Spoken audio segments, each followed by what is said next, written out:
Despite a poor start this time last year, Gillingham missed out on a promotion playoff place in the final minutes of the final game of the season. We must get off to a better start than we did last year. We end up playing catch-up. I think we do that and get a bit more consistency over the 46 games. I think we've got a very strong squad this season. It's a very young squad, lots of energy, lots of enthusiasm, a very high-spirited team, very much together team. Reminds me a little bit of the team of year 2000, 99-2000. And I would say this is probably the best squad we've had at the football club because of its age and because of its youth and its enthusiasm since I became chairman. Gillingham striker Adam Birchall says he's doing his best to stay positive after undergoing surgery to repair knee ligaments damaged during a pre-season friendly. The 26-year-old, who joins his teammates for a photo call yesterday, has thanked Gills fans for their messages of support. Birchall is expected to be out of action until the new year. I think the operation Tuesday was a big turning point for me in my mind. I know obviously I've got a long recovery ahead, but now the operation's done, I can really start doing my exercise. I've got things to do every day to keep strengthening the knee and making sure it's going to get back properly. So, I've just got to look towards what I've got to do rather than what could have been.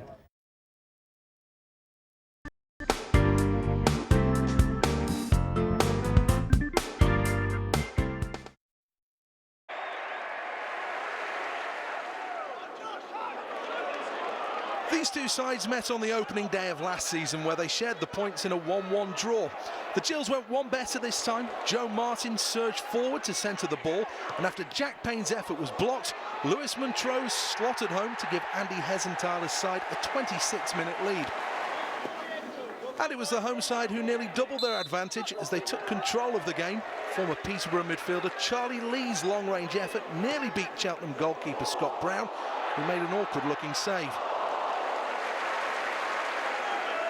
The one blot on the Kent-sized copybook came 8 minutes from time when substitute Luke Rooney was dismissed for a rash challenge on Brian Schmeichel. Referee Lee Collins had no hesitation in showing Rooney a straight red card. The sending off, though, had little impact on the game as Gillingham ran out comfortable victors.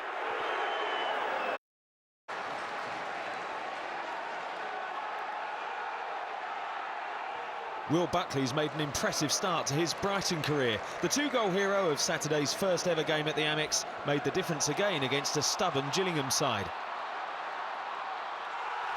Andy Frampton's trip on the rampaging Buckley allowed Ashley Barnes to put the Championship club through against their former landlords.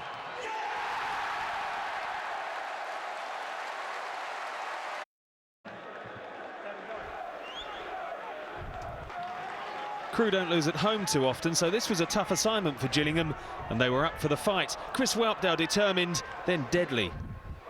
A superb strike, and while the Alex were still rocking, the Gills increased their lead. Crewe's defenders are likely to be seeing these pictures a few times to work out how Danny Spiller was allowed so much freedom. Dario Gradi's men departed at half-time to a chorus of boos, but they did improve after the break, back in contention as Sean Miller halved the deficit. Not enough to spare Crewe from their first defeat on their own patch since February, though they gave Gillingham some anxious moments. Lee Bowell closest of all to salvaging a draw.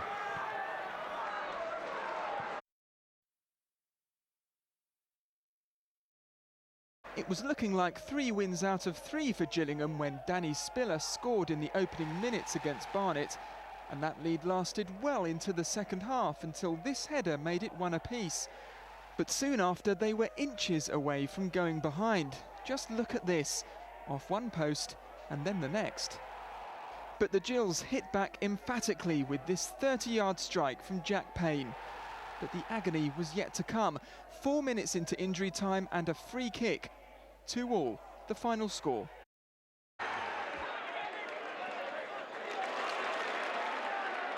It's now 1 point from 12 for Plymouth, who look to be on course for a valuable away draw at Gillingham till 15 minutes from time. Curtis Weston thought he'd given the Gills the lead, but the officials had already spotted a handball by Ben Gibson. They awarded the penalty, then dismissed Gibson, who got a second yellow for his role in the incident. Danny Kedwell stepped up and confidently converted from the spot. With the man advantage, the Kent side pressed on. 4 minutes from time, substitute Luke Rooney made use of the space before rifling home. The midfielder stating his case for a starting role next time out. Deep into injury time, Simon Walton upended Charlie Lee in the box. Kedwell wrapping up the victory with his second of the game to maintain the Gills' undefeated start to the season.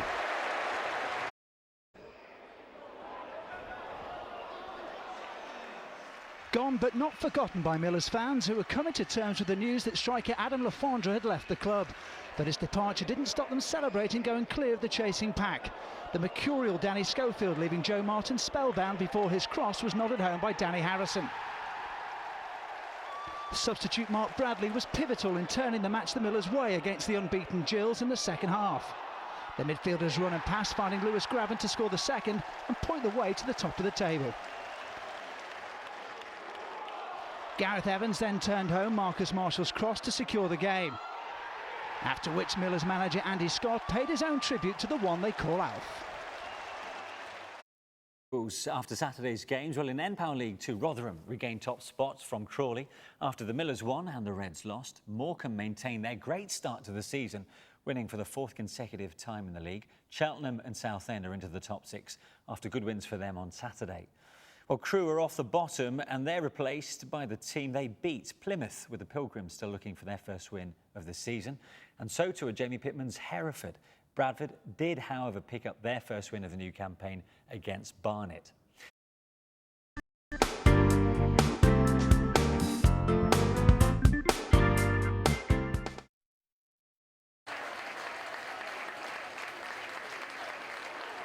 Gillingham were looking to preserve their 100% record at Priestfield, and goalkeeper Ross Flitney kept them in it with a string of good saves. This from Shane Cancel, Sheriff. The home side should have really taken the lead when Jermaine Granderson sent Luke Rooney flying. Referee Fred Graham had no hesitation in giving the decision. Danny Kedwell's already scored twice from the spot this season, but Shrews keeper Ben Smith equal to his effort. The game was heading towards a 0-0 stalemate when Flitney turned from hero to villain, needlessly upending Sean McAllister. Nicky Rose stepped up confidently, but much to the visitors' frustration, the referee ordered a retake. Again, it was down to Rowe, who ensured the points for Graham Turner's side.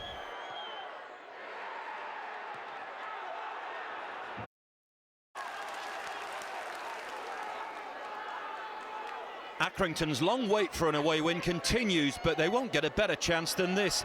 Ian Craney's composed finish 6 minutes from time at Priestfield appeared to have done the trick. But straight from the kick-off, Gillingham hit back to leave Stanley boss John Coleman scratching his head. The Lancashire club looked to have cleared the initial danger from Danny Kedwell's cross, but as the striker sized up his options for a second time, Lewis Malt dumped him on the turf, giving Gillingham the chance to avoid a third straight defeat. After a short delay, Luke Rooney crashed home from the spot. It means Accrington are still without a win on the road since February.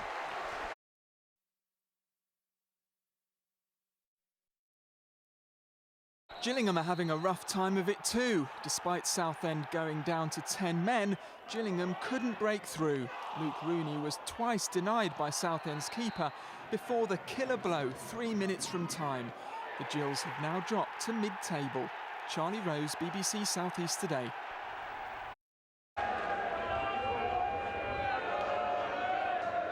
This was a battle between two sides struggling for form. Hereford went into the game with only Plymouth separating them from the bottom of the Football League, and they fell behind in the 19th minute when West Ham loanee Frank Nouble scored on his debut.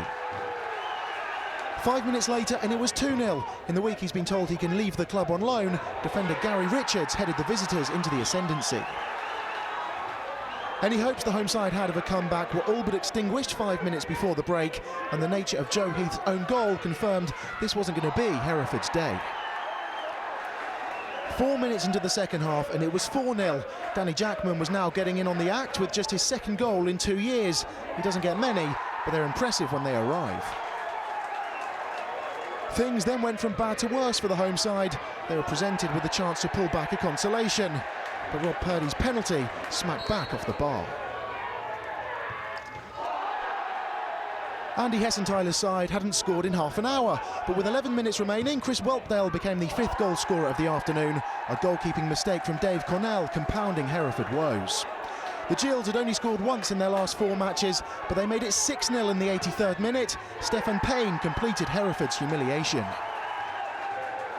The home side did pull one back through Sam Winnell with 3 minutes to play, but the damage had been done. It was the Bulls' heaviest home defeat since they returned to the Football League.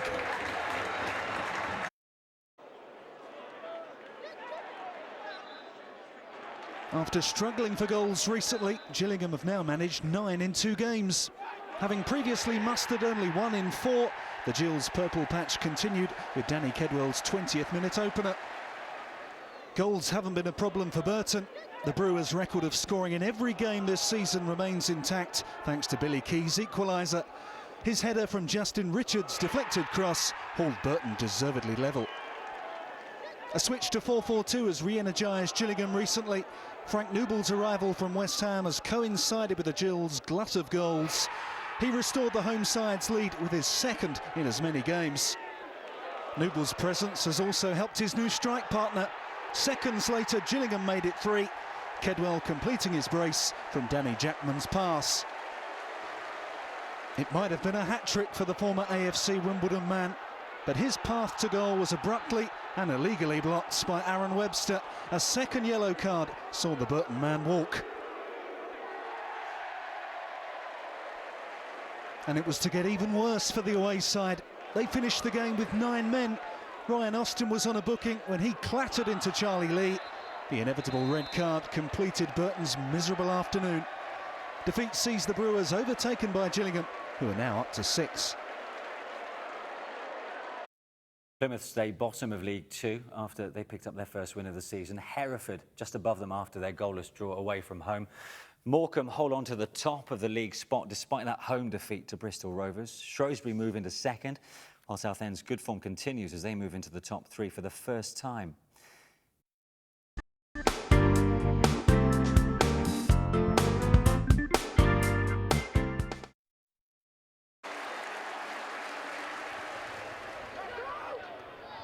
A hint of the old days at Plough Lane about the goal which got Wimbledon off to a flyer against Gillingham, though Matt Lawrence didn't need to be out-muscled. Christian Jolly capitalised on the slip. And the Dons soon showed there's more to their game these days than latching on to hopeful long balls. Jolly's brave header from Sam Hatton's cross had them 2 up after only 12 minutes. The striker was proving quite a handful, and he definitely had the Gills' defence rattled. Jolly's persistence causing panic at the back 10 minutes later, meaning the match was all but sewn up midway through the first half. Jack Midson applied the finishing touch to have Terry Brown's team well on their way to a 3rd successive league win and a berth just outside the automatic promotion places. Gillingham pulled one back before the end, the goal of the game from Charlie Lee, but the sloppy start had cost them dear.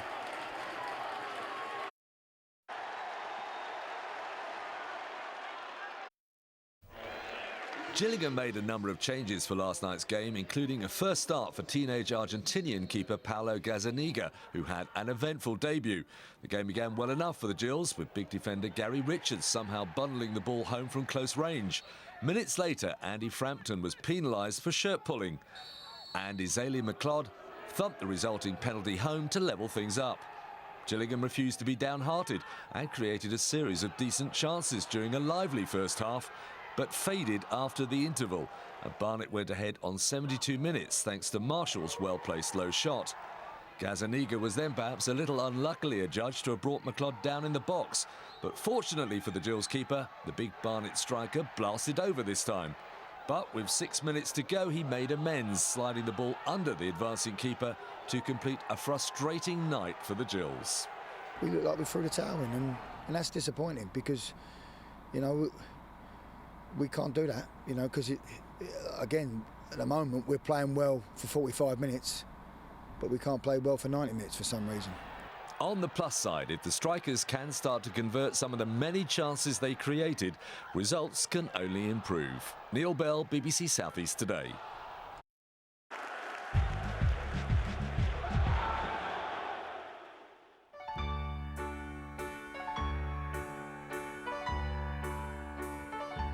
Kent's only league club were founded in 1893 as New Brompton.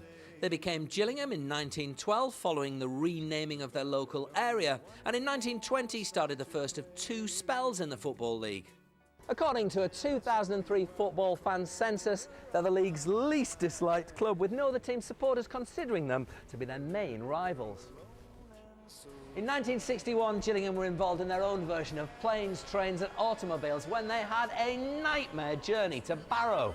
After 3 coach trips, a charter flight, taxi rides and a police escort, when they eventually turned up, they lost 7-0. A result that stood despite the game being abandoned after 75 minutes due to bad light. They've only ever won 1 Football League title when Freddie Cox's side finished top of the 4th Division in 1964. In 1999, Gillingham were involved in one of the Football League's most memorable matches. 2-0 up with 2 minutes left in the Division 2 playoff final, Manchester City scored twice and went on to win a penalty shootout. Gillingham's despair was short-lived. The following year they beat Wigan in the playoff final to reach the 2nd tier for the only time in their history. In 2003, player-manager Andy Hessenthaler was sent from the dugout in a game against Cardiff, only to reappear 2 minutes later and bring himself on as a player. And one of Gillingham's best-known fans was legendary commentator, the late Brian Moore, who was the inspiration behind the now defunct fanzine. The imaginatively titled Brian Moore's Head looks uncannily like the London Planetarium. I know how he feels.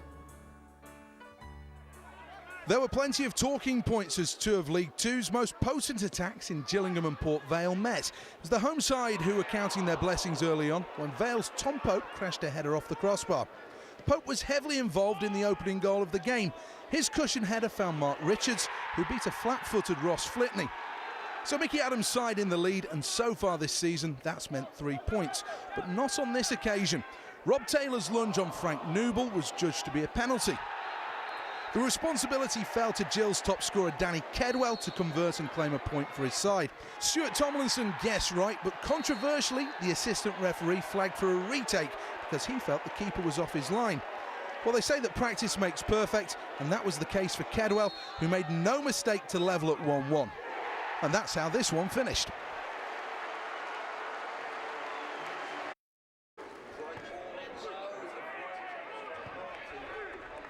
It's more than a year since Torquay have lost back-to-back matches, but after defeat at Bradford last time out, there was a real danger of them doing just that. And it looked ominous when Joe Kaffour scored his first Gills goal after just 6 minutes. Kaffour spent 4 years as a Torquay player, but showed no sympathy for his former club when he doubled his and his side's tally 6 minutes before half-time. Torquay have a proud home record stretching back to last season with only 1 defeat at Plainmoor in 17 matches, and they got back into this contest just 2 minutes after the break when defender Chris Robertson halved the deficit. And just 4 minutes later, the comeback was complete. Danny Stevens was on hand to convert a Rennie Howe cross. At 2-2, Gills manager Andy Hessenthaler said he could only see 1 winner, and his side were given the chance to retake the lead from the penalty spot after Kaffour was fouled by Ewan O'Kane.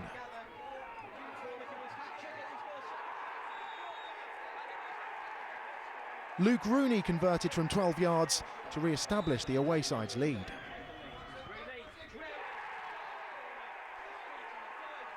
As Torquay looked for another equaliser, they were susceptible to the counter-attack, which is exactly what happened 12 minutes from time, as the Gills went from one end to the other to make it 4-2. Rooney's surging run teeing up West Ham loanee Frank Nouble to score his 3rd Gillingham goal. By this stage the game was up, but there was still time for Chris Whelpdale to put the icing on the cake, his impressive turn and chip, completing a comprehensive victory and leaving Torquay without a win in 7.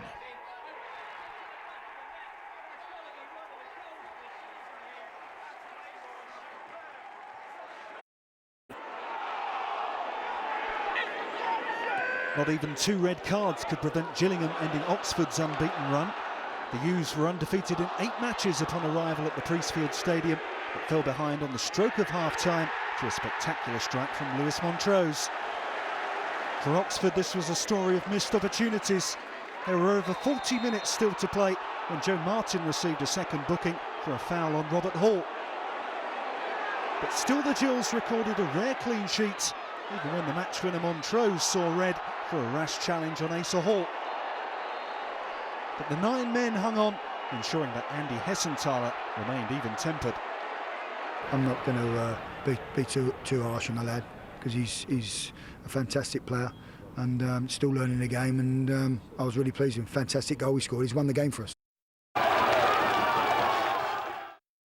Was not on the Gills side as Chris Whelpdale watched his header tipped onto the post and a follow-up cleared off the line before Luke Rooney's effort in the second half hit the woodwork, then rolled along the goal line. A spectacular effort from Matt Ritchie, though, put Swindon ahead before Jonathan Smith sealed the result.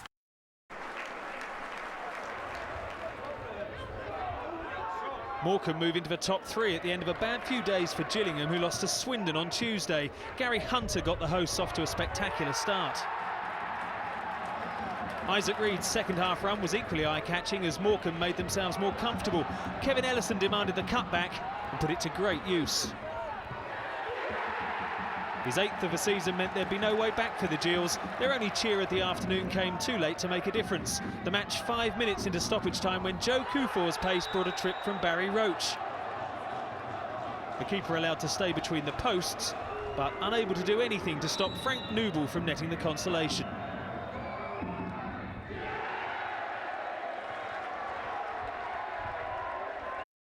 In NPAL League 2, Southend moved back to the top thanks to their win and Crawley's draw. Morecambe, Oxford and Cheltenham all won at home and move above Shrewsbury. Swindon make up the top 7, although Burton are now level on points and with a game in hand. The bottom 3 all lost on Saturday. In fact, none of the bottom 8 sides won, with only Bradford, Northampton and Accrington picking up points. Aldershot, Bristol Rovers and Torquay all secured good home wins to move them up the table.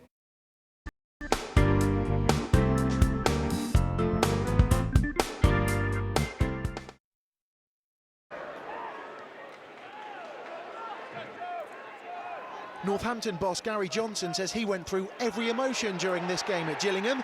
He saw his side fall behind after 11 minutes. Joe Kufor showing off his predatory instincts. And those instincts were on show again after half an hour.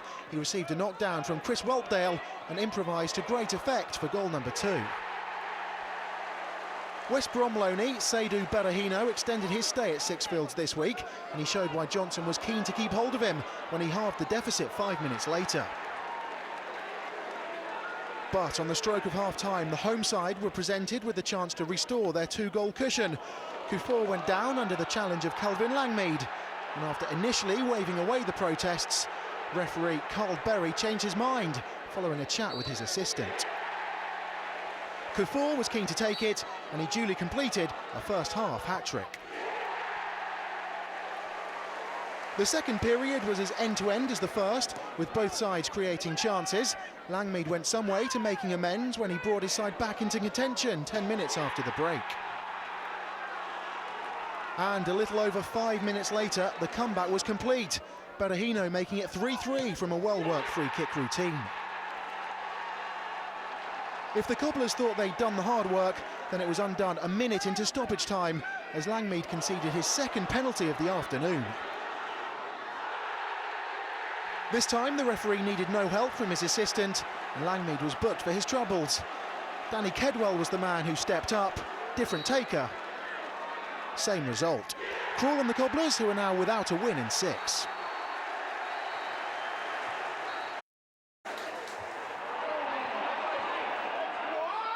This enthralling free-scoring battle was set up by 2 screamers. Stephen Purchase thumping Bournemouth in front, only for Jack Payne to open his FA Cup account in style and pull Gillingham level.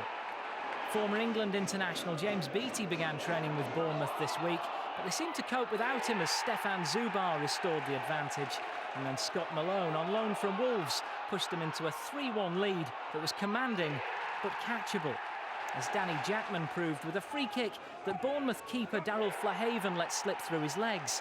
Soon the win slipped through their fingers. In the last few seconds, Danny Kedwell completed the drama to set up a sequel that will struggle to live up to the original.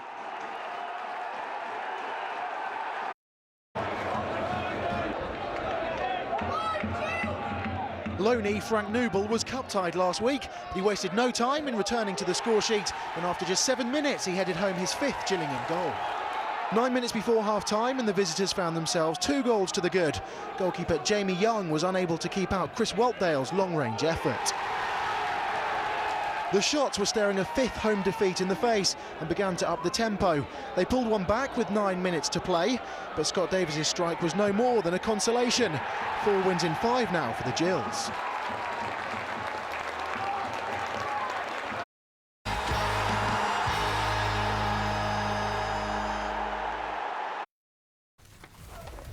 They shared 6 goals in their first meeting and could have topped that at Priestfield last night. Gillingham deserved their half-time lead, courtesy of Curtis Weston's strike. The League One visitors were better after the break and levelled when Scott Malone's centre was turned into his own goal by Andy Frampton. Both sides created openings, but the Kent club made the telling breakthrough with 16 minutes remaining. Gary Richards wheeled away into light after putting away Charlie Lee's ball in. 7 minutes later, they doubled their advantage. Jack Payne to Stephen Payne. A real pain for Bournemouth. The Kent club may have been pondering their trip to Leyton Orient in round 2. The replay was in added time when Harry Arter executed that free kick. Mark Pugh's work set up one more chance, but Steve Fletcher couldn't force extra time. Overall, I think Gillingham were worthy winners tonight, and they played for 90 minutes more consistently than we did. And we need to learn from it. We need to come out and play for the whole 90 minutes and not just the second half. More goals in the game. It's unbelievable again that we've scored goals. They've scored goals, but over the 90 minutes, I thought we deserved to win the game.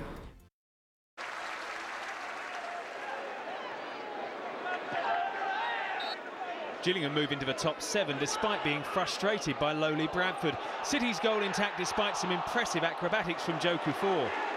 At the other end, his Gillingham teammate Ross Flitney was equally agile, keeping James Hansen off the score sheet.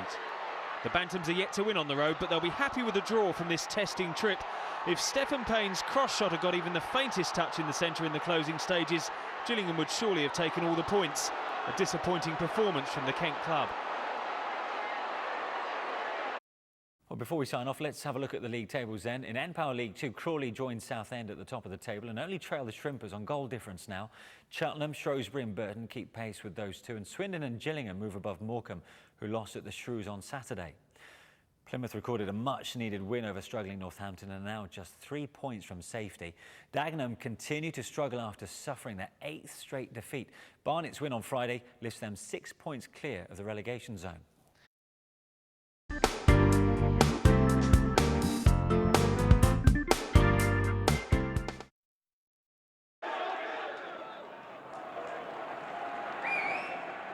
Another upset, but not the biggest. Gillingham are going well in League 2 after all. Curtis Weston, the youngest player ever to feature in an FA Cup final, scored the game's only goal.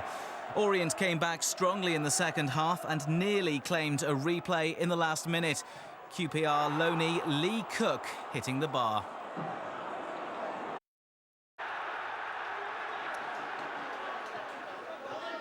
This game got the go-ahead thanks to an army of volunteers who helped clear snow from the pitch. They're probably wishing they hadn't bothered. It was far from a classic, although Gillingham had the better of the chances. Jose Vega needed to be sharp to keep out Curtis Weston. This point stretches the Gills' unbeaten run to 7 matches in League and Cup, whilst Macclesfield are now without a win in 5. But thanks to Vega, they at least take a point. A terrific double stop denied both Danny Jackman and Weston as it finished all square.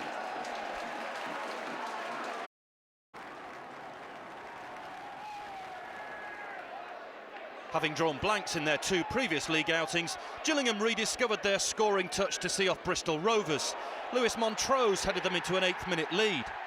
The midfielder clearly got a kick out of scoring his first goal in 7 matches, and on the stroke of half-time, he went tumbling under Joe Anions's challenge.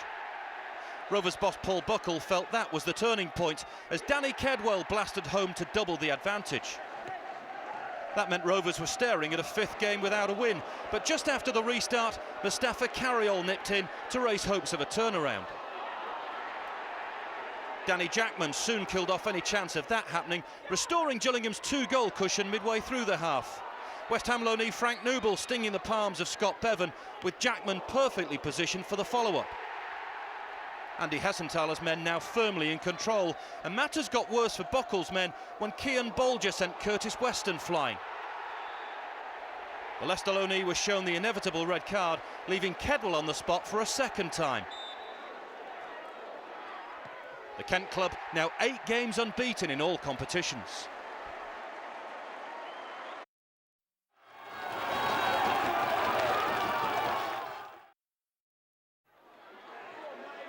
Despite being down to 10 men, Matt Tubbs put League Two leaders Crawley ahead in the first half.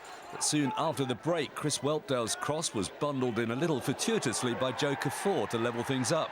Just a couple of minutes later, though, the Gills striker set off on a marauding run through the Crawley defence before slotting home the winner to end Crawley's 15-match unbeaten run. Yeah, we're disappointed. Best teams got beat, 10v11. No complaints about the sending-off. Referees got it right. Credit to the boys today. They dug in. It's not easy to play against 10 men. Sussex clubs still have a 3-point lead at the top of the table. In-form Gillingham are up to 6th. Swindon are a point further back after a 1-0 defeat at Torquay. And Oxford are 8th after their 2-0 win at Wimbledon. Staff at Gillingham Football Club have expressed their relief that police have dropped an investigation into alleged racist abuse by the manager Andy Hesson-Taylor towards Crawley Football Town's manager Steve Evans. The incident was said to have taken place after the teams met on Boxing Day. Bryony Mackenzie reports. 5 bookings and 2 sendings off. The fiercely contested match between Crawley Town and Gillingham was a robust, if rather unfestive clash. But what followed, a claim of a racially aggravated comment, could spark more unwelcome debate.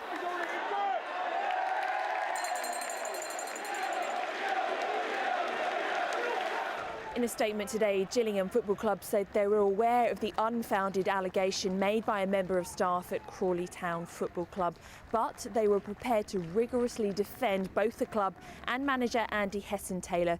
They also said they were disappointed in the extreme that such an allegation had been made and put in the public domain. Tonight, Sussex Police say the original complainant no longer wishes to take matters further. As a result, the case has now been dropped. Bryony Mackenzie, BBC South East Today, Gillingham.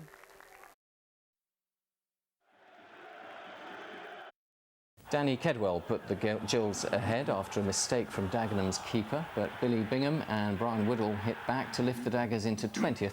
The Gills stay 6th. Redbridge enjoyed a vital win to inch away from the drop zone. Brian Woodall curling home the winning goal. Crawley and Cheltenham continue to lead the way in League Two. Gillingham missed the chance to consolidate their place in the playoffs, while Rotherham and Accrington remain in touch with the top 7. While at the bottom, Hereford's point moves them to within a point of both Barnet and Dagenham and Redbridge.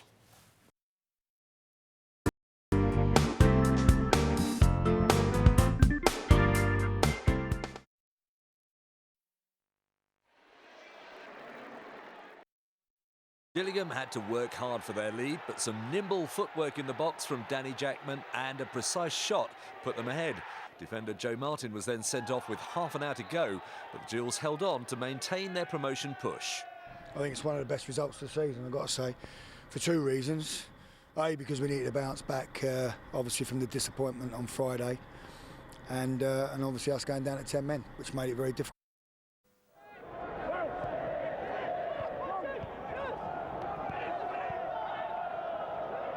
Danny Jackman turning against Shotton. Whelpdale's flick. It's Kedwell! Gillingham in front through their top scorer, Danny Kedwell. And the League Two team have the breakthrough just past a quarter of an hour. Here's Walters. Jerome. Walters once again. And Stoker level. Well, goalkeeper Flitney will feel he could have done better, but the cup finalists of last year have levelled the scores.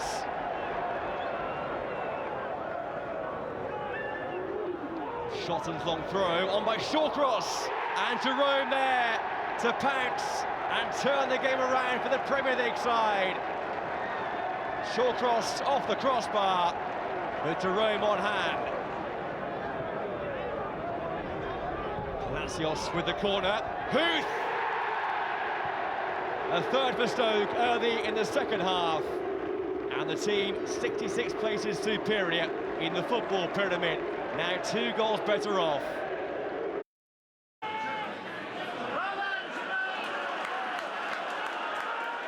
You have to go back to March last year to find Shrewsbury's last defeat on home soil. This latest success achieved against promotion rivals Gillingham. Gary Richards managing to smuggle Mark Wright's effort to safety, but from the resulting corner, Graham Turner's team headed for the break on top. Shane Cansdall's Sheriff putting the hosts on course for a First League win in 4 matches. Andy Hessenthaler was less than impressed with his side's display. Even without top scorer Danny Kedwell through injury, the Gills boss expected much better. 3 minutes from time, Wright blasted in Shrewsbury's second to strengthen their grip on 5th spot.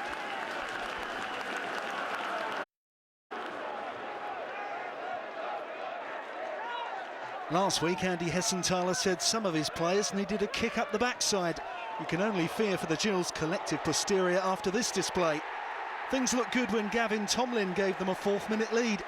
The live-wire loan signing was enjoying an impressive full debut. His beautiful pass put Joker 4 in for Gillingham's second.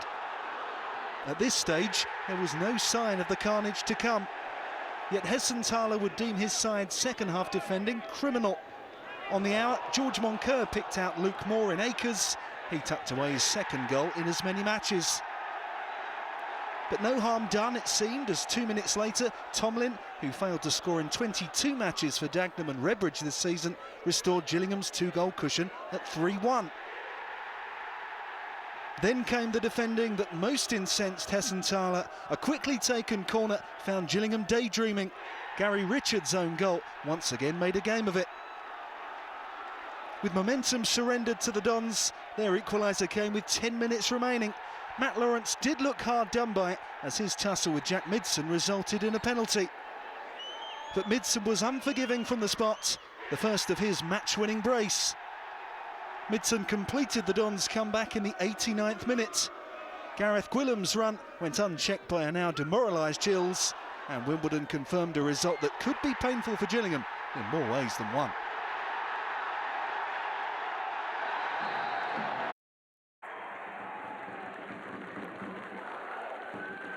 Accrington's flying start against Gillingham suggested they were keen to move on quickly following John Coleman's departure. Michael Smith's first for the club inside a minute, no doubt calming the nerves of caretaker manager Liam Richardson. But the standing boss was back at square one just 6 minutes later. Danny Jackman's fantastic free kick had the Kent club back on terms. Just a minor setback though for a team who'd suffered just 1 defeat in their previous 10 outings. Peter Murphy's cross picked out Smith, who notched his second to restore Stanley's advantage. By the half hour, Gillingham were already tumbling towards a 3rd successive league defeat. A peach of a strike from Luke Joyce put the home side firmly in control. Uncomfortable viewing for Andy Hessenthaler, who's promised to reimburse the 261 fans that made the trip. The Gills boss left to count the cost of more slack defending as Smith nipped in to complete a first-half hat-trick. A fine display from the Charlton loanee left the Gills with a mountain to climb, who at least made a fist of it after the restart. There didn't seem to be too much danger as Ian Dunbavin prepared to clear Stanley's lines, but a howler from the home keeper allowed Gavin Tomlin to cut the deficit. 5 minutes from time, Tomlin hit the target again, but for the second week running, the Gills score 3 and get nothing. Accrington are into the playoff places.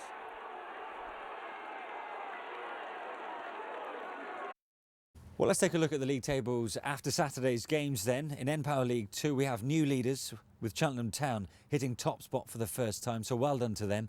Shrewsbury and Torquay both move up a place after wins on Saturday, while Accrington will enjoy looking at the table tonight as they move up into the playoff places.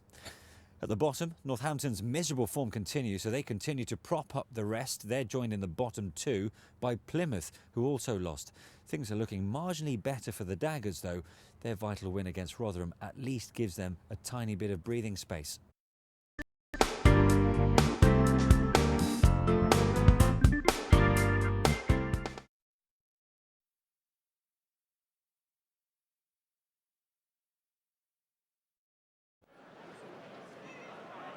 They're operating with a kind of a front 3 really, Gillingham, with Gavin Tomlin, who's not quite as physically powerful in the air. Joker 4 and Danny Kedwell, who are very effective, of course.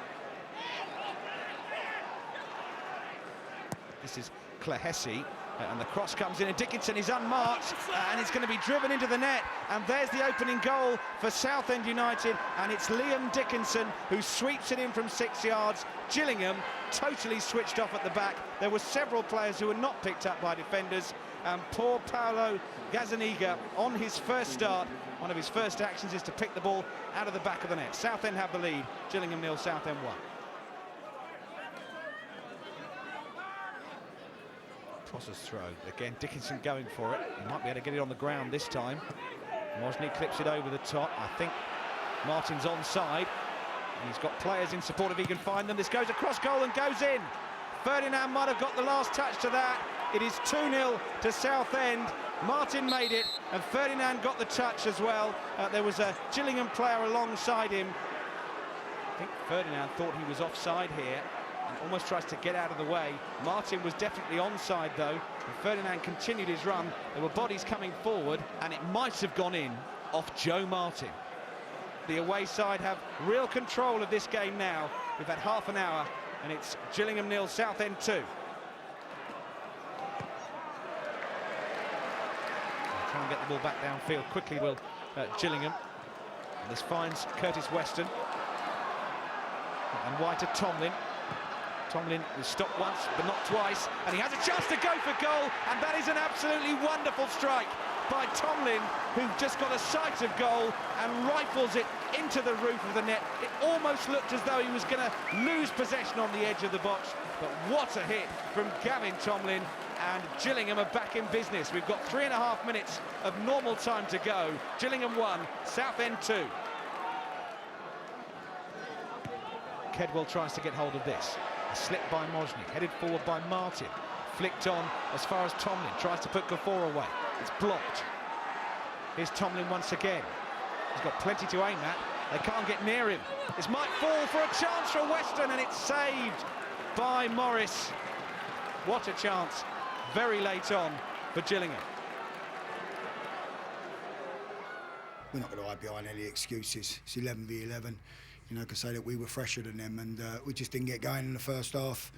They played a way that, you know, very direct, physically outbattled us, and we switched off on 2 occasions and got punished again. Once we started passing the ball a little bit more, with a little bit more freedom, second half we could have easily got something out of the game.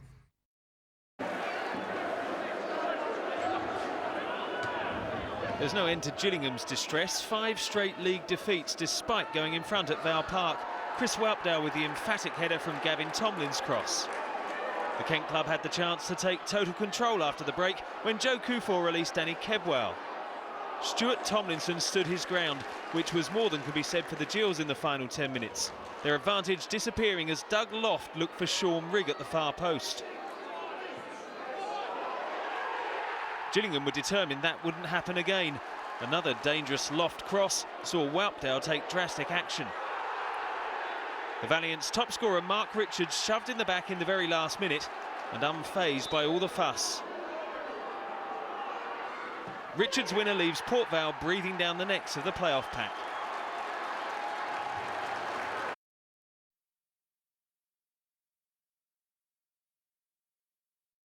Gillingham also drew their match against Rotherham. The match brings an end to 5 straight defeats for the Gills. Their best chance of winning the game came early on. The manager, Andy Hesson-Taylor, said the result was a fair one. I think it's a real big point tonight. For reasons being that the run that we've been on and the pressure that we put on ourselves tonight, you know, as a group. And, you know, I think all in all, probably a draw was a fair result, but on chances, we probably created a better chances, especially in the first half. And if one of those goes in, it settles us down, and hopefully we'd have gone on and won the game.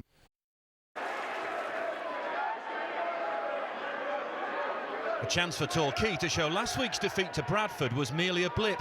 Danny Stevens almost got them off to a flyer at Gillingham. That was the closest either side came to breaking the deadlock in a tight first half, but early in the second the Kent club edged in front. A terrific diving header from Simon King put the hosts on course for their first win since the start of January. That goal appeared to have done the job, but with full time approaching, Brian Sarr brought down Gavin Tomlin. Just a pity referee Jock Ward didn't have the same view as we did. The man in the middle deciding to send off Joe Osler instead.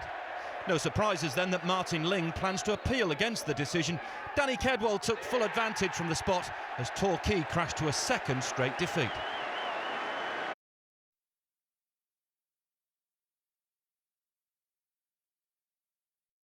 Evans are bringing down Tom Barkhausen to concede a penalty.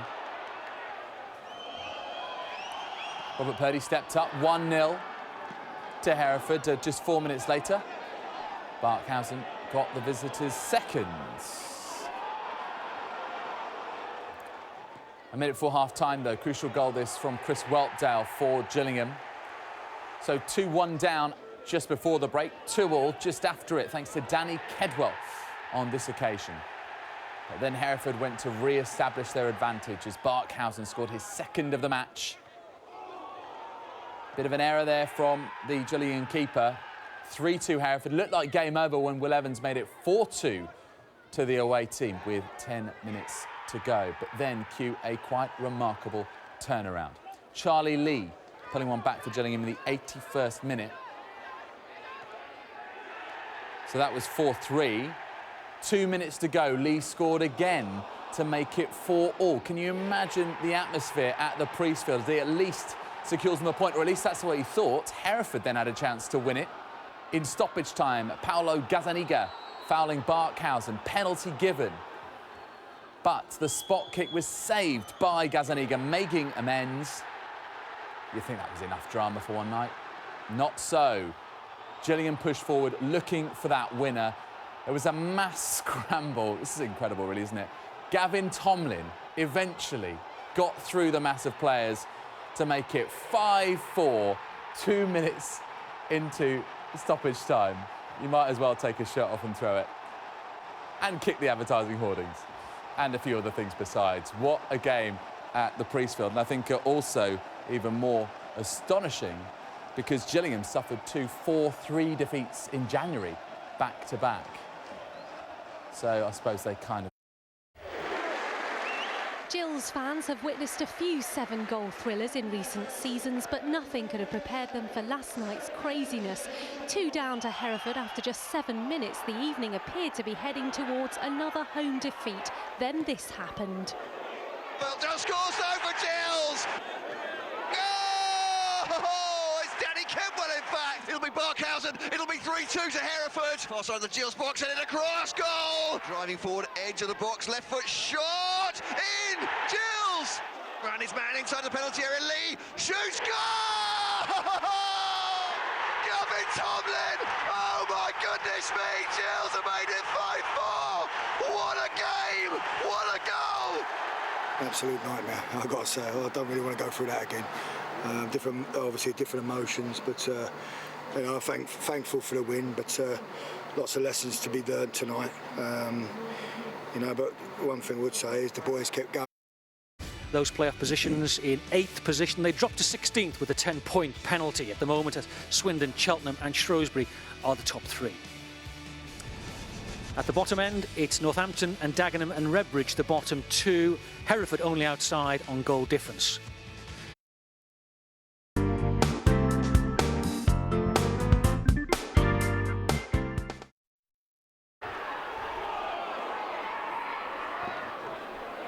A mixed afternoon to say the least for Gillingham's Joe Martin. First, there was this. An absolute belter to put his club in front in Plymouth. A lead they'd have to hang on to with 10 men for the best part of an hour, with the defender given his marching orders just 8 minutes after the goal. The tangle deemed worthy of a second booking. The Gills made light of their numerical disadvantage at the start of the second half, as Joe Kufor set his sights on stretching the lead. In a match that saw several ambitious efforts, Jake Cole was beaten again. But lucky this time. Argyle had their own problems with the woodwork. Alex MacDonald denied a spectacular equaliser as Plymouth slipped back into the mire towards the foot of the league. Upwardly mobile Gillingham have won 3 on the trot.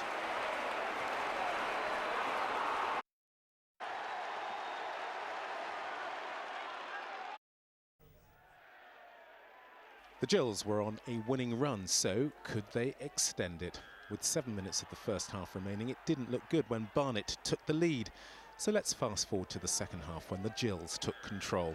The first goal came from Dennis Oley, playing at the club, even though his future at the Priestfield remains in doubt.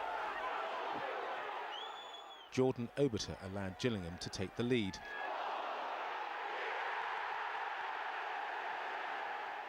Charlie Lee sealed the win 4 minutes from the end with a controlled shot with the outside of his foot. Gillingham are 8th in the table. The only downside to the evening was Gary Richards' broken leg, sustained in a clumsy challenge. We said at half-time, we're still in this game. It was a shame the goal we give away. It was a poor goal. It was their only real chance in the first half. Not that we created too much, but I thought we started the game really brightly. And the longer the game went on, you know, we come into our own. And so I've been really proud of them the last few games. And you know, even. Goals are guaranteed at Gillingham these days. Their last 3 matches at Priestfield have now produced 20 goals. This has to be the best of the lot. A collector's item for 17-year-old Nick Powell had Crewe ahead by half-time. His manager Steve Davis felt his side were brilliant at times and pathetic at others. It's not hard to guess how he felt about Gillingham's equaliser. Jack Payne nipping in as Crewe were caught napping. But the home side were on terms for just 4 minutes. AJ Leach-Smith finding a gap in the Gills' back line to restore the advantage. His 6th of the campaign owed much to the industry of young Powell. The teenager was proving too hot to handle. His 2nd of the game was expertly taken. Crewe 3-1 up and on course for their first away win since mid-January. But Gillingham were far from finished. Midway through the half, Chris Whelpdale gave them a lifeline. And within minutes, the visitors' 2-goal cushion was completely wiped out. Steve Phillips pushing the ball into the path of Ashley Miller. All square with 17 to play, and Gillingham were now in a position to push on for a 5th consecutive win. Danny Spiller's late challenge on former West Ham youngster Jordan Brown would make life difficult. Spiller dismissed just 12 minutes after coming on as sub, and deep into stoppage time, another 17-year-old won it for Crewe. Max Clayton flicking in the winner. Who says you can't win anything with kids?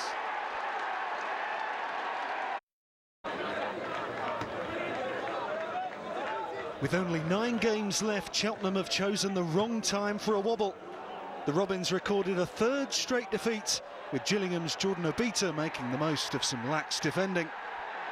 The Gills had 4 players suspended and another 6 out injured, but with Cheltenham struggling to defend the long ball, Oberter was able to help himself to a 3rd goal in only his 2nd Gills start. Mark Yates called this the Robins' worst performance of the season. But undermanned Gillingham deserved the plaudits for this performance. Chris Whelpdale finished off a win that strengthens the Gills' playoff hopes.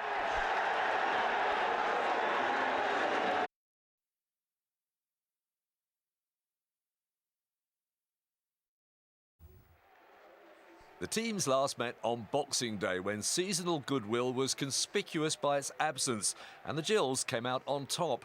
But it was Crawley who settled first last night and deserved to go ahead early in the second half thanks to a good strike from Danny Bullman. Gillingham did manage to end the game with a flourish, forcing a series of corners and coming close to scoring an equaliser. And though there was some evidence of the recent acrimony between the clubs after the final whistle, both managers were keen to play it down. I've shook his hands tonight before and after the game, and like I say, we've lost the game. We take it on the chin, and they were the better team, and you know that's life, that's football. You should get on with things. Good night for us, good 3 points, and you know we won't get carried away. We'll train again tomorrow, and we'll get ready for Saturday.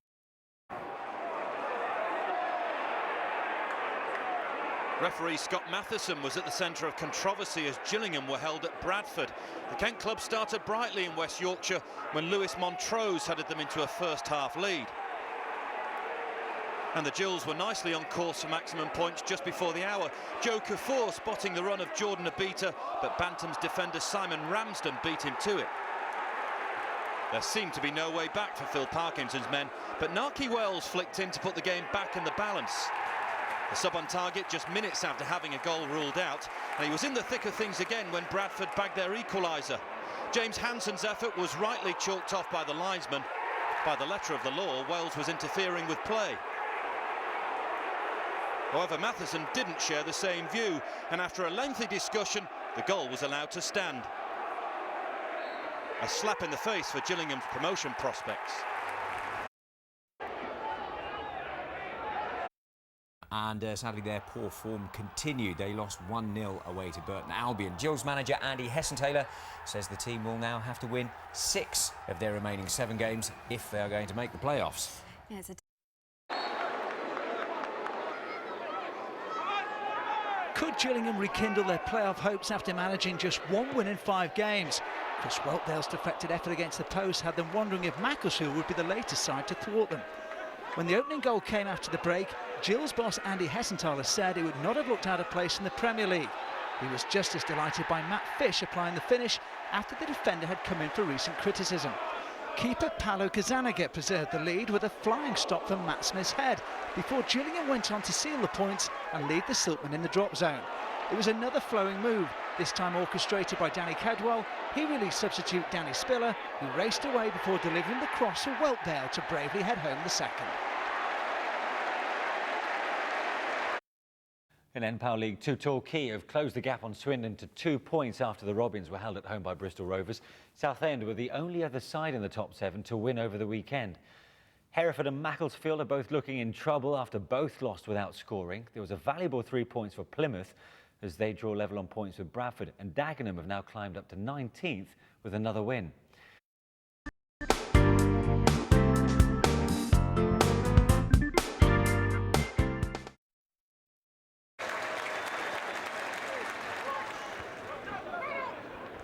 Gillingham manager Andy Hessenthaler described the Memorial Stadium pitch as the worst he'd ever seen at a league club. Rovers fans would consider referee Dean Whitestone's decision to award a penalty to the visitors as hardly any better. Mr Whitestone gave the kick after consulting his assistant.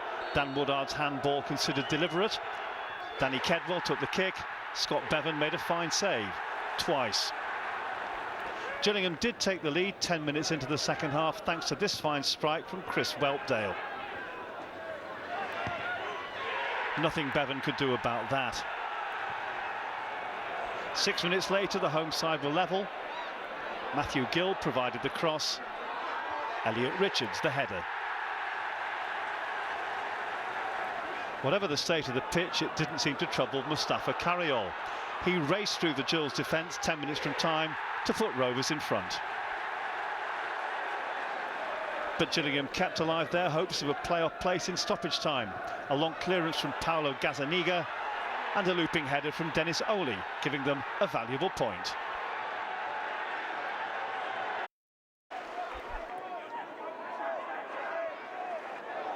Dagenham and Redbridge now have a real chance of extending their Football League stay into a 6th season. Leading scorer Brian Woodall put the Daggers ahead at the Priestfield, following up after Abu Agogo's shot was parried. The Gills revived their playoff hopes 13 minutes into the second half.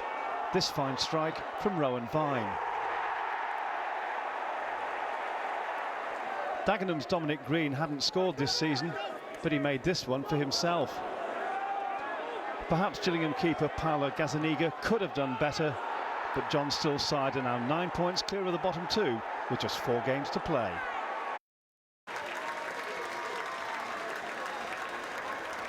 Time's running out for Gillingham in their quest for promotion. Victory at Oxford would have kept them firmly in the playoff picture. Danny Kedwell took 1 touch too many, which allowed Liam Davis to make an important block. Oxford were looking to strengthen their grip on 7th spot. Damien Batt's cross picked out Asa Hall, who found Paolo Gazzaniga in inspired form. And when the keeper was stranded, Connor Essam came to the rescue to deny Dean Morgan.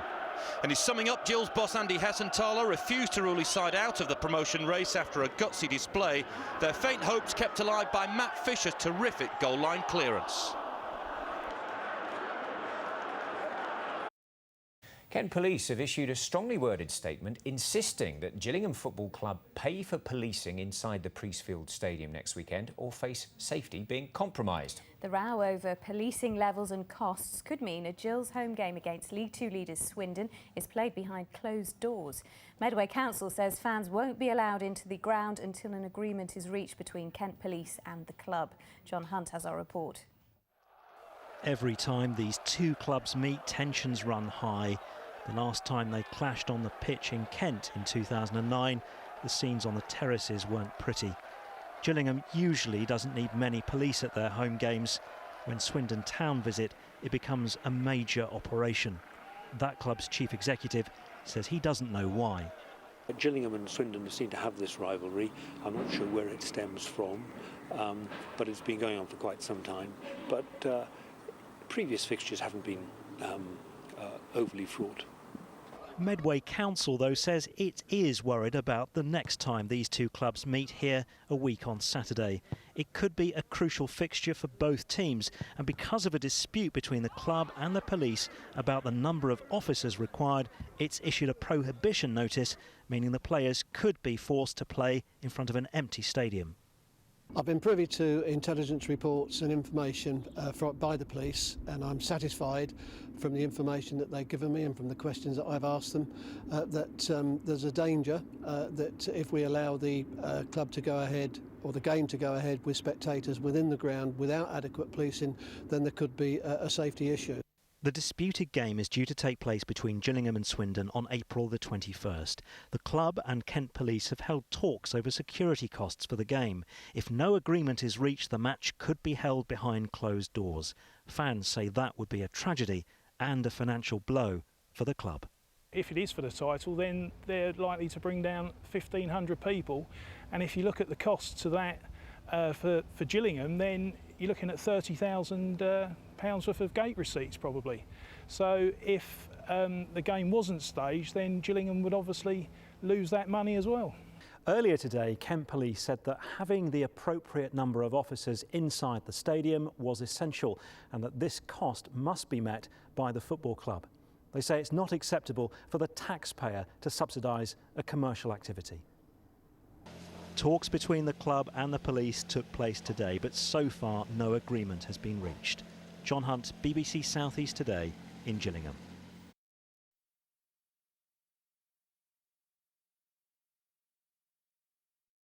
Paolo Di Canio's side went into the weekend's games just needing a single point to secure an instant return to League One. Although if either Crawley or Torquay failed to win their games, the Robins would go up anyway. Swindon went to Gillingham in search of that all-important point. He's rarely been far from the headlines, but as Paolo Di Canio stands on the verge of professional success, it's also been a season of immense personal sadness for the Swindon Town manager. 7 months ago he lost his father, and then straight after last weekend's win over Plymouth he went back to Rome for his mother's funeral. When Swindon went to Aldershot on Tuesday night, a minute's silence in her honour was immaculately observed by supporters of both sides. The game that followed gave Swindon the opportunity to secure their promotion, but after a 2-1 defeat, Di Canio tore into some of his players for going on a night out last weekend. Paolo done the right thing in chastising the players after what they did last weekend? Definitely right, because it's what, first of all, he did bring the discipline into the club, and it was wound up, and they go and do something silly like that. The players let us down at the end of the day, and he should just stamp it out.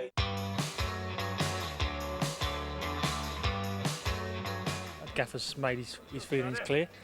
I think the perpetrators are aware of what they can and can't do now, and we'll look to try and get a positive result.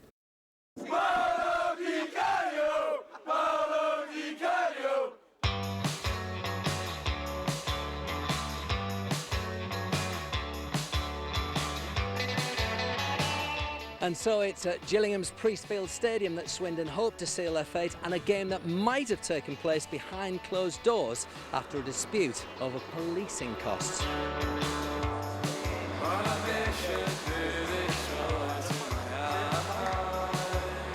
There was a lot of sort of stuff going on that we secretly thought would all get sorted out beforehand, and it has been sorted out. And obviously you can't have a game without any fans. It'll be a full house, I'm sure, here. These are always feisty affairs with Gillingham. I'm sure it'll be a great game. They've still got a lot to play for. I mean, they've got a genuine chance of still getting into the playoffs. We want to get things sorted out today, so yeah, I always felt the game was going to take place and hopefully that we're going to win it.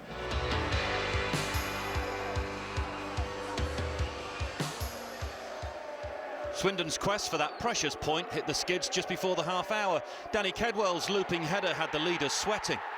His 14th of the campaign gave Gillingham just the lift they needed, with their playoff hopes hanging by a thread. Lewis Montrose went close to inflicting further damage, with Swindon relieved to hear the half-time whistle. The Kent club started the second half just as strongly. Chris Whelpdale shrugging off Simon Ferry's challenge before chipping home a beauty. That meant Swindon's promotion party was firmly on hold, unless they could find some inspiration from somewhere. Alan McCormack's determination briefly raised hopes of a recovery. That left Paolo Di Canio's men just 9 minutes to find that crucial equaliser, but when Curtis Weston was sent tumbling in the box, there was no way back. Whelpdale did the business from the spot, but Swindon could still be celebrating if Torquay or Crawley were to drop points.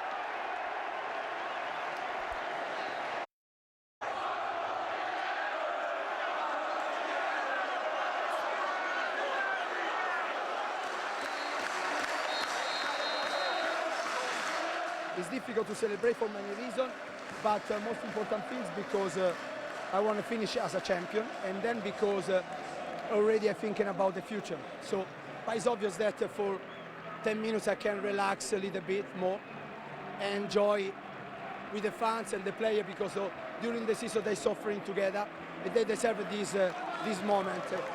And I'm happy to be a part of the group that bring back up this club in League One. I hope for the future, maybe in Championship. I got to ask you, of all you've achieved in your football career, where does this rank, Paolo? But it's a very good level, because first here as a manager, arrive at Wembley in JPT final and go up at the first attempt, I think is something, if not unique, really special.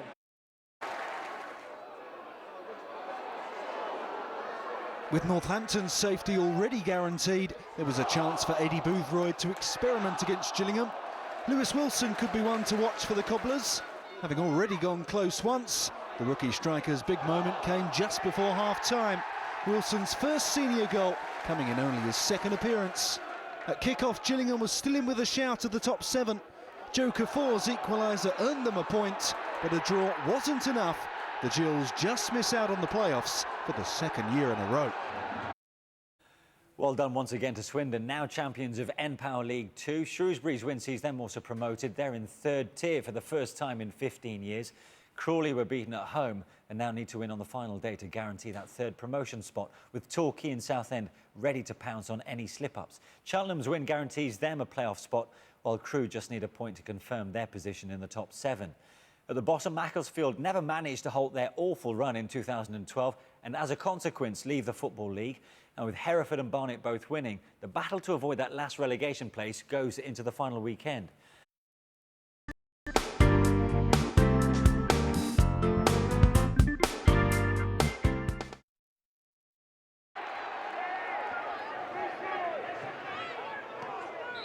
Gillingham must have been disappointed not to make the playoffs after being there or thereabouts all season. Danny Kedwell thought he'd given them the lead against Morecambe, but it was headed off the line by Jordan Burrow. Gillingham have scored more goals than anyone else in the division, and Charlie Lee added another in the 18th minute. First making space for himself, then hitting a real daisy cutter into the corner of the net. Lee added a second 14 minutes from time. Danny Jackman supplying the through ball, and after one with his left foot, he side-footed this one home with his right. So here's confirmation then of Crewe making it into the playoffs. What else stands out for you? Well, it's Gillingham finishing outside the playoffs. That's a real blow for them and Andy Hessenthaler. But he knows that he's got to get them up there next year, and if they're not challenging early on in the season, it's going to be difficult for them. Well, this is the final standings in the division. What catches your eye particularly? Northampton. Yeah, I thought they were in 3-4, but Eddie Boothroyd's gone in there and he's put a stop to that. They were comfortably staying up. I think they'll do very well next year, certainly if they keep Akinfenwa. Gillingham Football Club have today begun the search for a new manager after last night's surprise announcement that manager Andy Hessenthaler's contract had been terminated by mutual consent. Hessenthaler, a hero to many Gills fans, first as a player, then as manager, is still considering whether to stay with the club as director. We're going to go live now to our reporter Alex Beard, who is in Chatham for us now. And Alex, what's the likelihood of a quick appointment? Well, Paul Scally says he's received about 40 applications so far and says he hopes to appoint somebody by the end of the month. He says he hasn't started looking through those applications yet, but when he does, he will do it with his board of directors. So if Andy Hessenthaler takes that role, he could well be appointing his own successor. There's a vacancy at Gillingham Football Club. Much loved straight-talking Andy Hessenthaler is out after failing to get the team promoted 2 years in a row. 2 seasons with the squad we had and the money we spent and the quality of squad we'd had is enough to see if we could get out this division. And unfortunately, in the role that he's in, if you don't achieve success, then you don't often keep your job. And I think this is no exception, really. I mean, much as it was a difficult decision for me, in my heart, I believe it's the right decision. So the next manager has to realise the club's promotion dreams, or they too will be out of a job. But who could replace Hessenthaler in the dugout? Former assistant manager Mark Robson is the bookies' favourite, but you can get odds of 500 to 1 on Andre Villas-Boas or even the former England manager Fabio Capello. Applications are already streaming in, but fans remain loyal to the Hessenthaler legacy. I thought he'd have stayed on a bit longer and worked with the boys because he was doing a good job up the academy. I had to give him a bit more time. If Mr. Scally could give him a few more pennies, he might have done all right. I was quite shocked. I think he's done really well in the last couple of seasons. Yeah, very shocked. I was quite sad, really, because he's a good manager. And I think he should stay for another few years and get us back up. Whoever gets the job needs to recapture the excitement and the glory of the last decade, when they won the promotion to the Championships and reached the quarter-finals of the FA Cup. So some big decisions to be made. Who will replace Andy Hessenthaler, and will he remain at the club on the board of directors? Now, after that shock announcement yesterday, Andy Hessenthaler did actually stay to play the traditional Gills Football Club staff-only football match. So it would seem no matter what his decision is, he remains loyal to the club.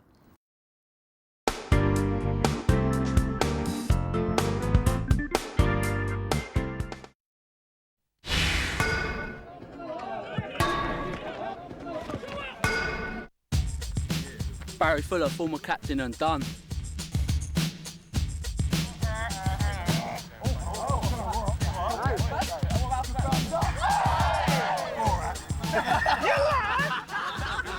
Ross Whitney, goalkeeper.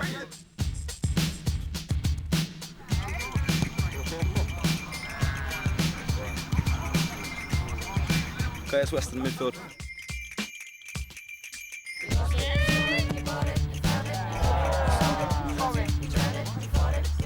Daniel Spiller, midfielder.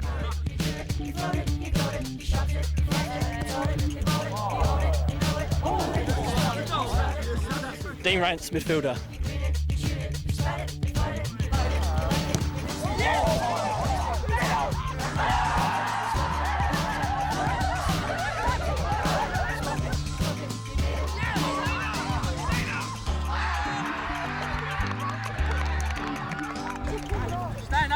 Still the best player in the club, the gaffer.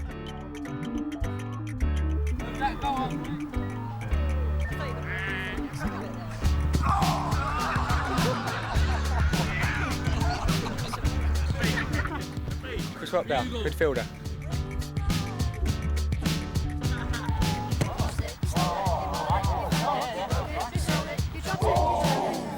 Paul Scally, chairman, striker, fox in the box.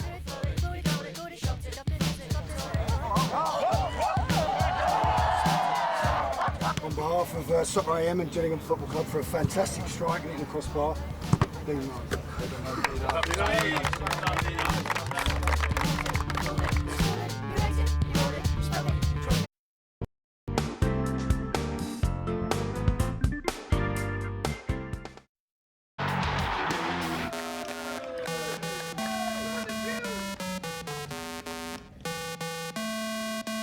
Oh yeah, they tell me I'm a bad boy.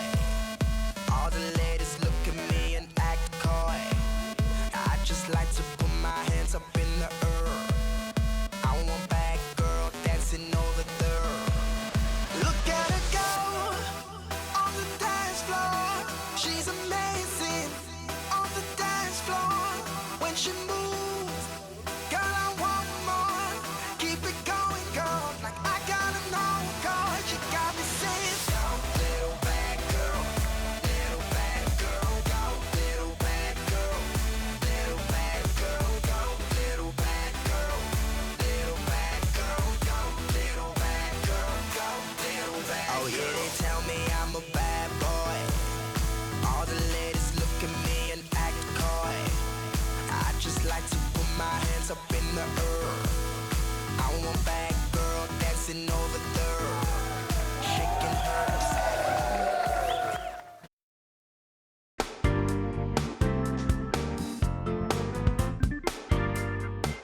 welcome Charlie Lee and Danny Spiller. Danny, Charlie, welcome to Take It Like a Fan. Right? Thanks for making the effort. No problem. I'm only talking to you there, by the way. I'm getting ready for a game. Right, you know how this works? Yeah. 30 seconds worth of questions. You're playing as a team, and everyone you get right wins you 10 English money pounds. Right? You up for it? Yes. Yeah, I'm ready. So how many time can I have 30 seconds? Yeah. Lovely. Right, good luck, boys. Your time starts now. Who's the manager of Northampton Town? AD Boothroyd. Correct. What colour is Watford's away shirt? Black. White. Who knocked Gillingham out of this year's FA Cup? Stoke. Correct. AC Milan signed Zlatan Ibrahimovic from which Spanish side? Real Madrid. Barcelona, correct. Who play their home games at Adams Park? Wickham. Correct. What nationality is Gillingham's keeper, Paulo Gazzaniga? Argentinian. Correct. The Shots is the nickname of which club? Aldershot. Correct. What is Frank Lampard's squad number at Chelsea? Time! Time! I started, Tony. They're professional footballers. Please have the courtesy to let them finish. And can you not stop talking when I'm talking, please? What is Frank Lampard's squad number at Chelsea? Your answer is? We've gone for 8. You've gone for 8. Yeah. Correct answer. Yeah, told you, mate, told you. Well done. How many? 7. 7? 70 quid? 60 quid, yeah. 70 quid? Yeah. Good. £70. Should we try and double up to £140? No, I'll take that. No, you can't do that. Yeah, no, I'll take it. Do it. Oh, you guys. I tell you, you cheeky little scoundrels. Right, here you go. Serious, game faces. Yeah. Double or quits. Who are the only non-Premier League club left in this season's FA Cup? Is it Leicester City or Cardiff City? Leicester. Yeah, it's Leicester. Leicester. You sure? Yep. Final answer? Absolutely. Correct answer! Yeah! Well done, mate. There you go. Well done. Well very deserved. much. That'll do well tonight, that is. Definitely going out. Cheers, Mr. Andy Hessenthaler, thanks for having us. No worries, nice to see you. Well, we were filming a bit earlier. Did I hear you tell the groundsman to put sprinklers on? Yeah, we Were did. you trying to get us soaked?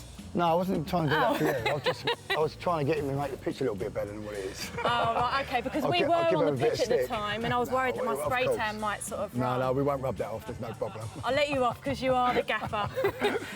What kind of manager are you, Andy? I mean, you seem very level-headed, but is there a wild side to you? Yeah, I can be a bit crazy. I think the boys will tell you that I'm not a cup thrower, you know, throwing tea around or anything like that, but they call me Pepper Army sometimes. I can go in a little bit of a Pepper Army moment, as you can imagine. But no, I mean, I like to think, you know, being a player and played the game, you try to manage it as you were as a player. Now, if you were going to give some advice to new managers just starting out, what would you say to them? Well, try not to be something you're not. You know, be yourself, be honest, and you know, be positive in what you believe in. Your philosophy is obviously important to the football club, and you know, and like I say, I think the biggest thing would be yourself and be honest, and that'd be the key for me. Because you know, Fenners, he's doing his badges, aren't you, really? Fenners? Yeah. Yeah, he's got his sewing badge. Oh, he's got his cookery badge. Yeah, funny. We're always looking for coaches, Fenners, so you never know, especially at the youth level coming up, you never know. Mate. Yeah, so. Get me down. I wouldn't inflict that on your I've got a few ideas, got a few ideas about the way the game should be played. Yeah, that's it. Everybody's got their ideas, that's the key, isn't it? Maybe we'll have a glass of wine afterwards and we can discuss we'll have a chat, yeah, no problem. Right, but for now we're going to have to do a bit of a quiz question asking. Okay, no worries. I've picked a very easy one for you because we don't want a Pepper Army moment, do we? No, we don't. Here is your question. Get it right, you win £10. Victoria Park is the home of which League One side? Victoria Park. Oh no. You've got me. Hang on, I've dropped the money down there. League One side. Have a think, Andy. Hartlepool. You said Hartlepool? Yeah, never in doubt, was it? Never in doubt. You owe me one. There's one player that's playing the Champions League for 3 different English clubs. One English player. He's playing the Champions League for 3 different English clubs. Good question. Got a game at 3. Yeah, get back to us on it. Yeah. Now, can I come back to you on that? England international. England international. Give them the clubs as well. Yeah, the clubs. Leeds, Blackburn, Newcastle. Batty. Oh, yes, there you go. Boom. That's what I do, innit? You know what I mean? That's what I'm in the side for.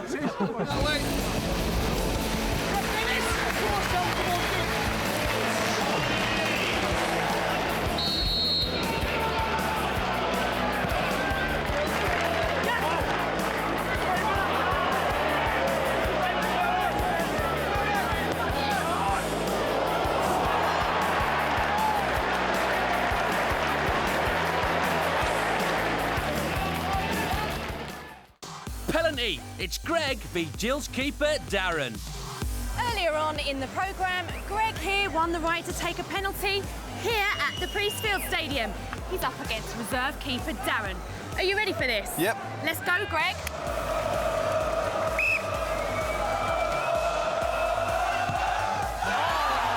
Saved it, what a great save.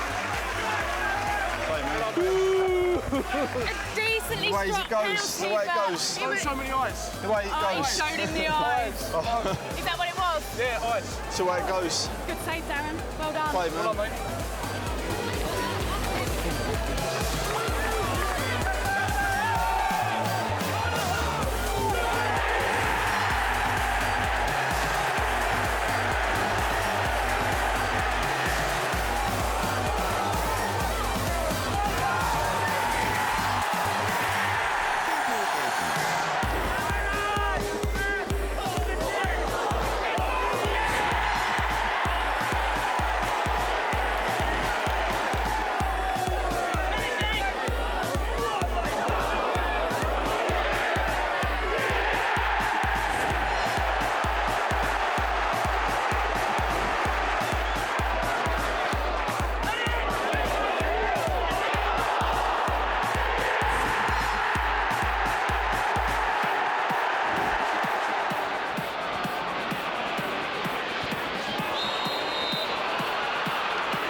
Ian Champ works in motor insurance. Does he think he'll be walking away quids in? Or else? Ian, or Champ, can I call you Champ? You can indeed, mate. What a game of football. It was, but on the wrong end of a 4-3, which is a bit gutting, to be honest. But wonderful for the neutral, but sickener for the Gills fans. Yes. How are we going to top that in terms of excitement? Hey, I'll tell you how. I'll tell you how. Yeah, go on, you tell me how. You tell me how. I'm going to win some money. Yeah, you are. You are. We're going to create a bit of televisual magic in 60 seconds worth of football questions called Fennis to Centers. You up for it? Absolutely. Everyone you get correct wins £10. Do you want to ask Tony for 60 seconds? 60 seconds, Tony? Yeah. Right, Champ, let's do it. So here we go. Your time starts now. Who knocked Arsenal out of the Champions League? Pass. AC Milan. Neil Warnock is the manager of which championship club? Leeds. Correct. What nationality is Sunderland striker Nicholas Bentner? Danish. Correct. Victoria Park is the home of which League One side? Hartlepool. Correct. West Ham's Frederick Piquion is on loan at which Doncaster. club? Correct. The O's is the nickname of which Orient. club? Correct. Fiorentina are based in which Italian city? Naples. Florence. What colour is Fulham's away shirt? Black. Correct. Who won Euro 2004? Greece. Correct. Keith Curle is the manager of which club? Ross County. Correct. What is Jermaine Defoe's squad number at Spurs?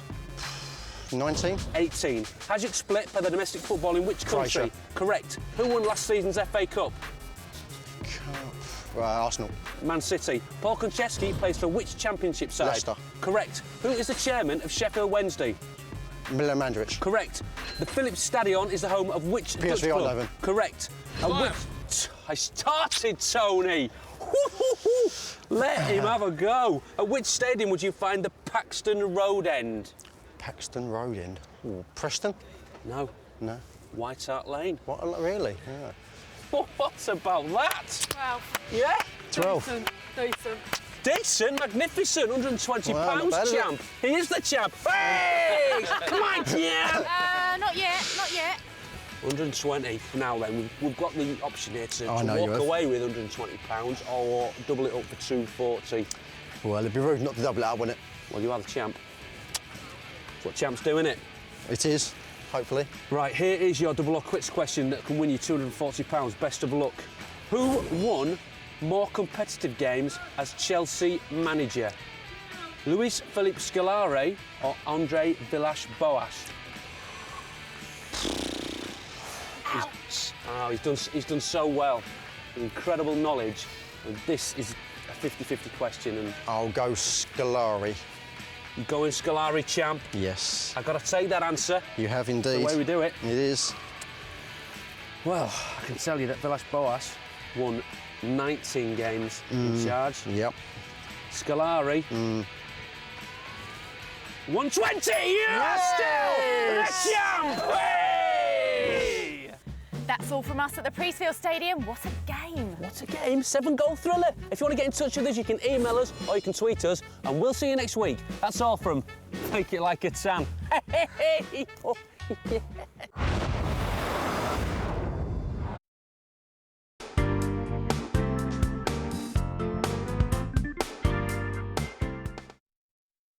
Narrow the angle. Ask any Gillingham fans who their legends are of the club and they'll probably say John Simpson, Tony Cascarino and current manager Andy Hessenthaler. But one man is something of an unsung hero. He's donned the Gills jersey more than any other player and he's still here at the club working.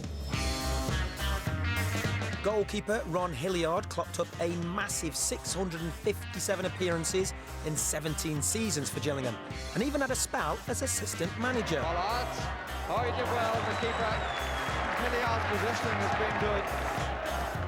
But after nearly 20 years at Priestfield, Hilliard's found himself back as goalkeeping coach.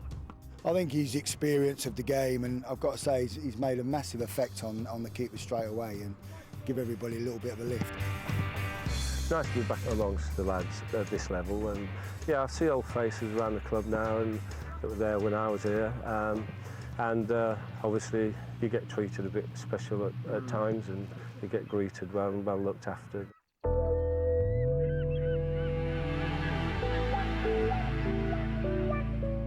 Now you spent, well, it was a great part of your life here in Gillingham, so the club must mean a lot to you. Oh, absolutely, yeah. We moved down in '74 and obviously we've been here ever since. My children have grown up down here. This is home to them now. You know, my son hardly ever visits Yorkshire. I think he thinks he needs his passport to get there, I think, so. Being away for 20 years, then coming back, what was that feeling like? Being away for that length of time, you obviously forget the old memories and a lot of them in relation to the club. But as soon as you go back, they all come flooding back and, you know, people nudging you and saying, remember when this happened or when that happened, and it does, yeah, it takes you back.